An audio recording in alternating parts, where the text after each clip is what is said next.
आग्रह केला की टाय बांध म्हणून मी बांधला। मॅडम मी खरंच सांगते माझ्या मनात असं काहीच नाही। हो का? मग उद्या हेच सगळे म्हणतील शेण खा, खाणार आहेस? बोल ना, खाणार आहेस का शेण? तुझं घर पोखरायची सुरुवात माझ्या लेकापासून करतेस हे मला दिसत नाही असं वाटतंय का तुला? तुझ्या मनातलं ना मी चांगलंच ओळखू नये। माझ्या इंद्राच्या जवळ जायचंय का तुला? पण मी ते खपवून घेणार नाही, त्याच्यापासून दूर राहा।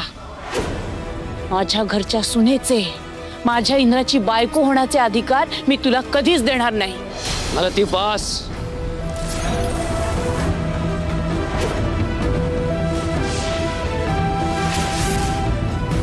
ती बोलाल तिला माणूस की विकून खालीत की काय?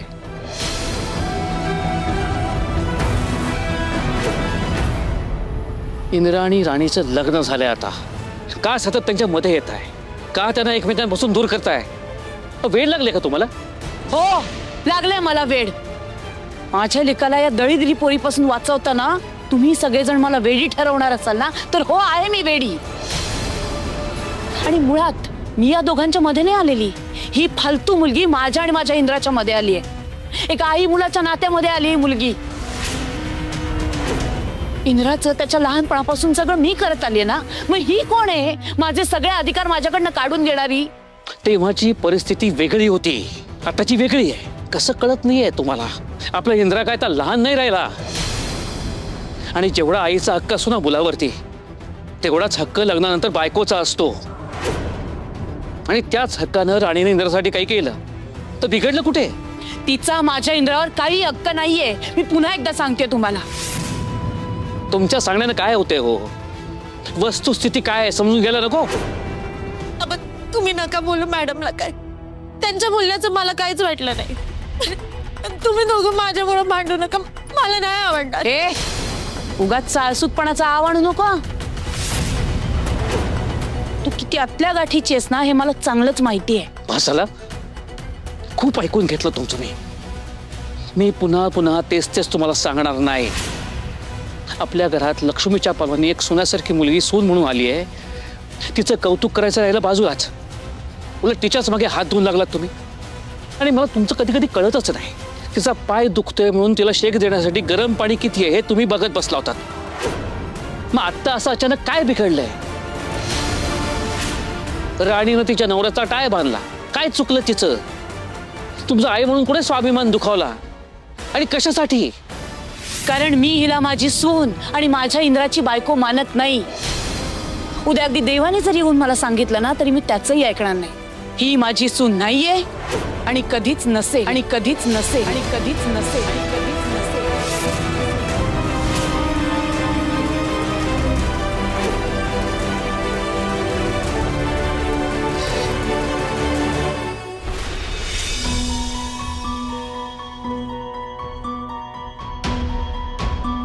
शांतो, मला खरंच कळत नाही तुझं मी सांत्वन कसं करू, कसं समजावून सांगू तेच कळत नाही मला। माझ्या माहितीला काय झालं तेच कळत नाहीये ग। खूप चुकीची वागते तुझ्याशी। आई म्हणून इतकी वर्ष सांभाळ करते ती इंद्राचा, तू अचानक आमच्या घरी लग्न करून आलीस। तुमचं नातं स्वीकारणं खूप जड जात आहे तिला। तिच्या इंद्राचं लग्न तिच्या पसंतीनं झालं नाही ना। पण माझी मालती खूप चांगली आहे ग, म्हणून तिच्यात कुठलीही कपट नाहीये। मला ना खूप चांगली ती, मला खात्री आहे तिचं तुझ्याविषयीचं मत लवकरच बदलेल, खात्री आहे मला। आणि मी तिला समजावून सांगतो बरं का, पदोपदी समजावण्याचा प्रयत्न करतोय मी पाठीशी आहे तुझ्या।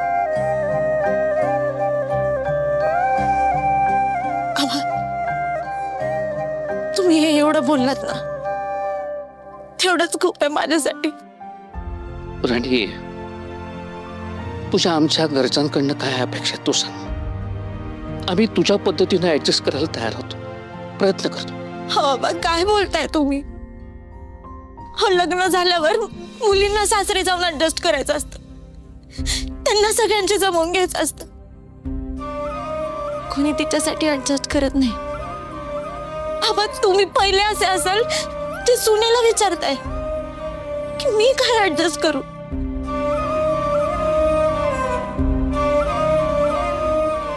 मुलगी जेव्हा तिचं घर सोडून माहेर सोडून सासरी येते ना,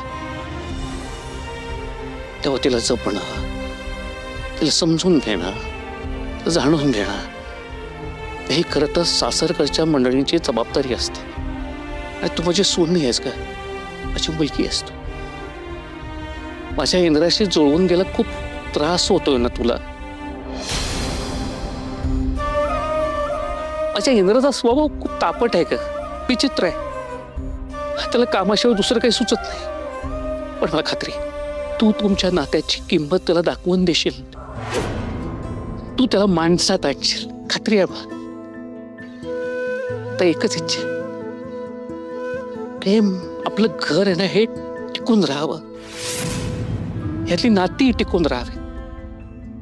तर एकमेकांविषयी प्रेम वाटावं, एकमेकांसोबत राहावं. त्याने मी नाही वेळ देऊ शकलो घरातल्यांना, त्यामुळे आमच्या नात्यात दुरावा आलाय. मी हे मालकी, मी इंद्रा, या नात्यातल्या सगळ्या भेगा आहेत ना त्या सगळ्या बुजवून टाकायच्यात. मला तुझी साथ असेल ना तर मी तेही करून दाखवेन. प्लीज, मला खात्री आहे तू आमच्या घरच्यांची मनं जिंकशील. आमच्या घरातल्या लोकांची जी विस्कटलेली घडी आहे तू नीट करशील. माझ्या घरातल्यांची मूठ तू नीट बांधून ठेवशील. या आभासाठी करशील ना एवढं? काय खरं तर मी तुला भरभरून द्यायला हवं, मीच तुझ्याकडे मागतोय.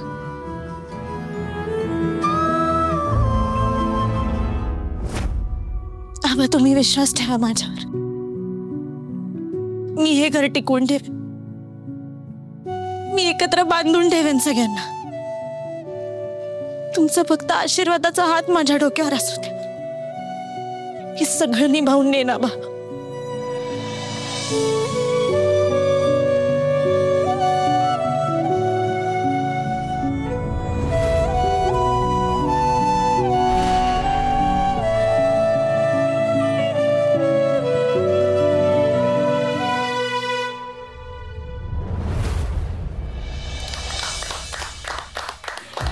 So this is our whole plan. सगळ्या काही गोष्टी या प्लॅननुसार आपण एक्झिक्यूट करणार आहोत आणि याच बेसिसवर आपण सगळे ग्रो करणार आहोत. I know you have trust in our company's productivity.